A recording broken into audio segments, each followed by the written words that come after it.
Hey everybody, it's Dave. Do a little warning before I make this video.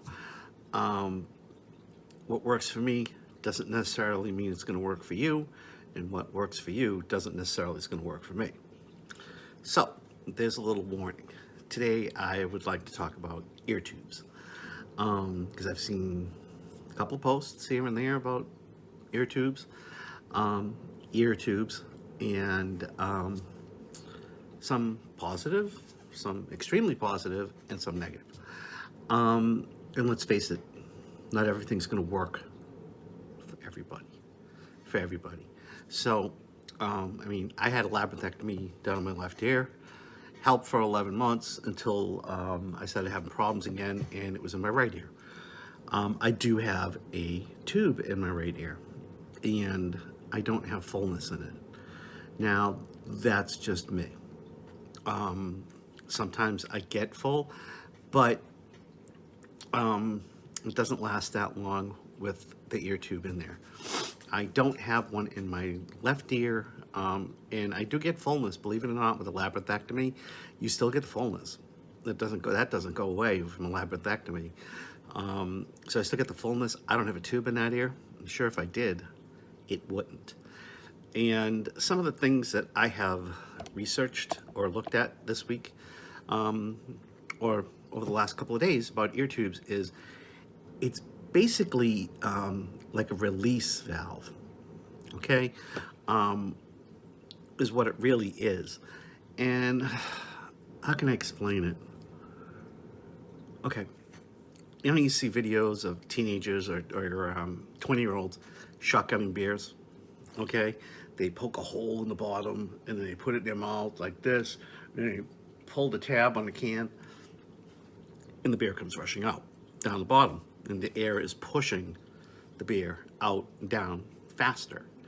That's what this does. That's what the ear tube is supposed to do, because what really is supposed to happen is, instead of, if you have deformed eustachian tubes, it's supposed to come out here, or if the eustachian tube gets backed up, then this is the release valve, so the fluid still comes out. So that's what it basically is. It's like a release valve. And yes, a lot of kids who have ear infections get them because they get fluid built up behind the ear. Meniere's patients, you get fluid built up behind the ear. Now, there are plenty of other things you can do to have that fluid not build up. Low salt and all that stuff, but sometimes these things don't work. Diuretic doesn't, works. Sometimes it doesn't. So they put the tube in, hopefully they will do it. And, it is literally, it's pretty painless.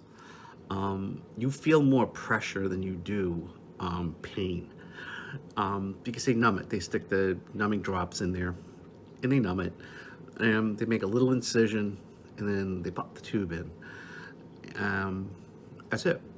And eventually, unless they put one in that's got a flapper, almost like a wall anchor, put one side in, and then they put the other side in, and that doesn't come out as easy as just a regular tube. And sometimes they come out, and you don't even notice they come out, because you don't feel it. You don't notice it. I don't notice that I have an ear tube in there. Okay, I have a tube in there. I don't notice it. I never did. Even after he did, I never noticed it. I know it's there because I can feel sometimes fluid coming out. So that's the thing behind ear tubes. And I know they don't work for everybody. Just like the VNS surgery, the vestibular nerve surgery that they do, doesn't necessarily work for everybody. Anaphylactic decompression surgery doesn't work for everybody, or it gives them some temporary relief because the bone actually grows back. And they usually will put a shunt in, but that doesn't always work either, because the shunt can get clogged. Just like your tube can get clogged, and then you have to have it replaced. But going into to do the shunt replacement requires them to cut your head again and go in there and put the shunt back in. So, there are different things that you can do for that.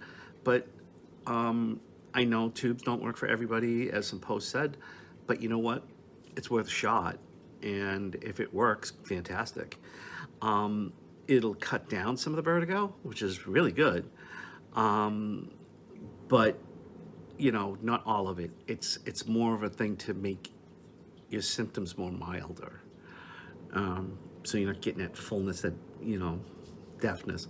And basically, what my doctor told me with putting the tube in my right ear was to preserve my hearing. So my hearing will hopefully not go as fast as it did with my left. Before they did the lapidectomy, I had maybe 10% hearing in that ear. It was dead anyways. So this is more of a thing to prevent that from happening that fast. But it does work. I will say it does work, and I would say it's worth a shot. So on that note, I know 5-minute video, 6-minute video, that's unusual for me. Yeah, give it a shot. But that's the thing about ear tubes.